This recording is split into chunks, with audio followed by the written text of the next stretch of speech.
Hello YouTube, welcome back to my channel. Today we're going to be talking about new hunter that joined the game. Kanae, I believe it's her name. She's the one from the Japanese guild that went to help the Koreans in the Jeju Island.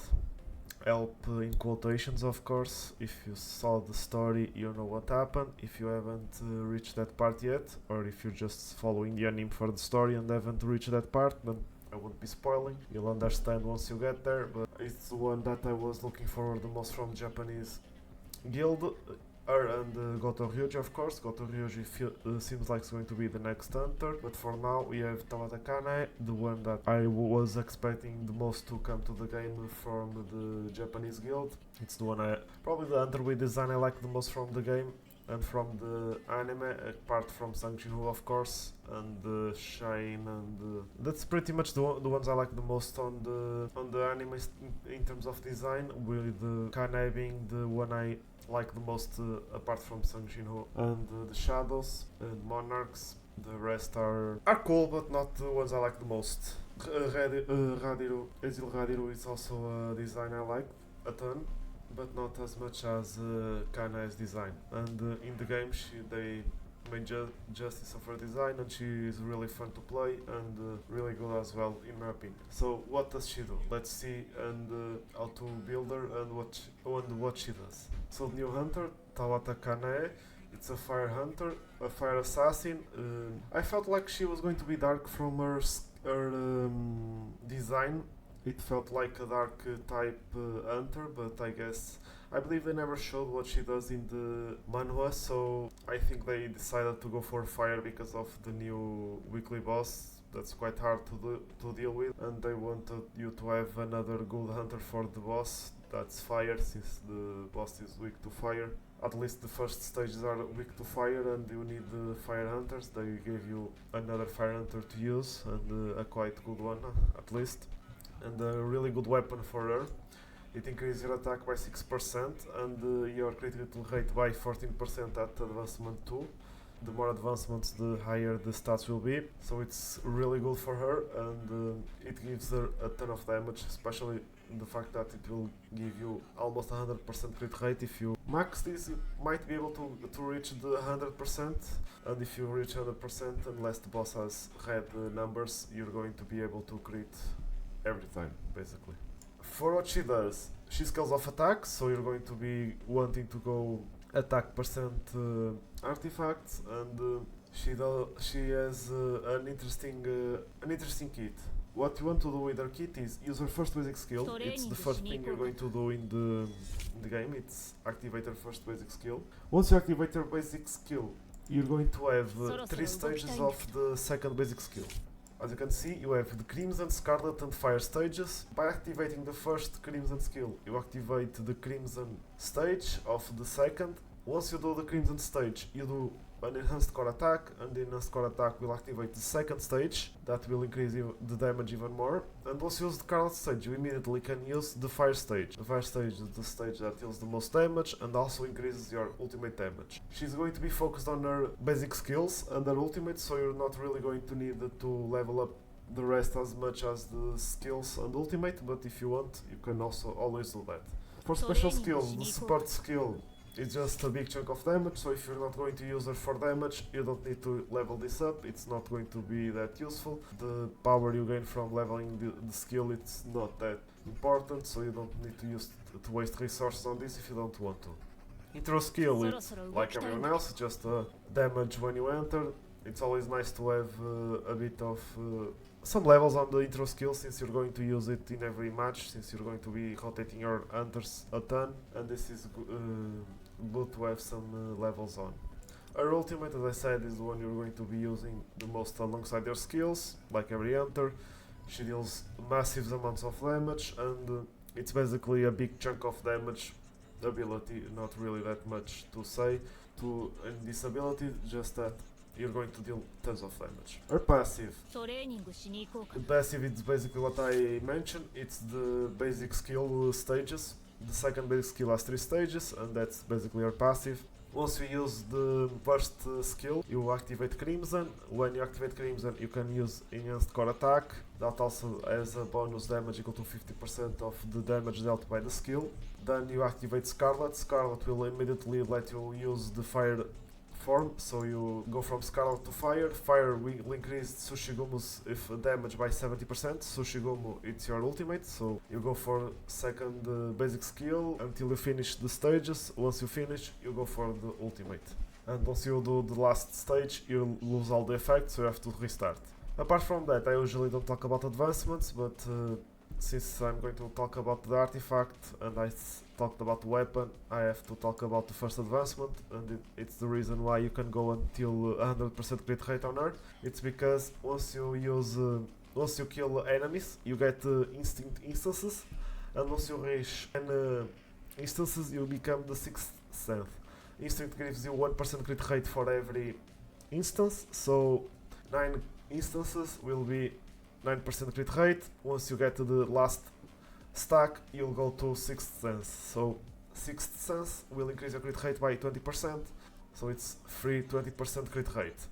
If you have 20% or less of your MP, the consumption will decrease by 40%. Since you're going to use your basic skills a lot, this is going to matter since you're going to lose a MP quite fast. For artifact, as I mentioned, I'm going to try to reach 100% crit rate, and for that I'm using toughness set. With toughness set I have 8% crit rate from the 2 set effect, and 32% crit damage from the 4 set effect. Since I'm going to reach 100% or almost 100% crit rate, I'm going to crit pretty much every time, and the crit damage will be important for that. And how do you reach the 100%? Well, the substats will give you 50%. The toughness set gives you 8%, so you're at 58. The first advancement will give you 20%, so you're at 78%. And the weapon, at least for now, it's giving me 14% crit rate, which will make it 92% crit rate. If I get more advancements on the weapon, which I'll eventually do with the event, I will be almost 100%, if not 100% by the time I get all the advancements. Because of that, I'm using toughness set. If you're going against bosses that have red power, then you're going to be wanting to use something that's not focused on crit, since you're going to crit less. And in that case, and since now we have loadout sets, you can just go for the Burning Curse, since it's going to give you the damage bonus from this 4 set effect, will give you 30% damage bonus, and because it's the higher level, it will also give you higher combat power, and that's really good for combat power and to not go against the red enemies. For accessories, I'm going to be using the Outstanding ability. It gives you 60% damage increase while you're above 40% MP, which is a ton of damage increase that you have instantly when you start the fight. And the idea is that you're going to use her combo, which is basic skill 1, basic skill 2, core attack, basic skill, and ultimate. If you have ultimate, if not, it's just that. Once you finish that and you're on cooldown, you can rotate to another hunter, do the combo on the hunter, rotate to another hunter, do the combo, and then rotate into her again. And once you go into her again, you're going to be above 40% of your MP, so you're going to still have the bonus effect.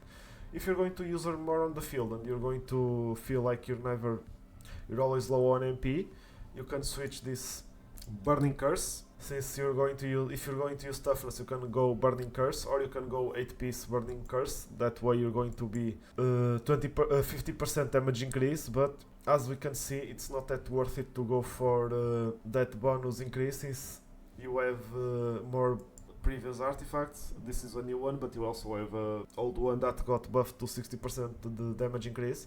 The biggest reason to go for Burning Curse for set on the accessories is because you have more combat power from the set. Apart from that, you can also always go for the best one for attack scaling units, which is the expert set. It gives you 160% attack increase when you have the 4 set effect. Every time you land a crit, you get 1 instance of the stacks, so you're going to get a ton of attack if you land crits. And if you go for a 100% crit rate build like I have. You can go for the expert set, but for now I'm trying the outstanding ability, and then I'll try the expert and see which one I feel like is doing more damage.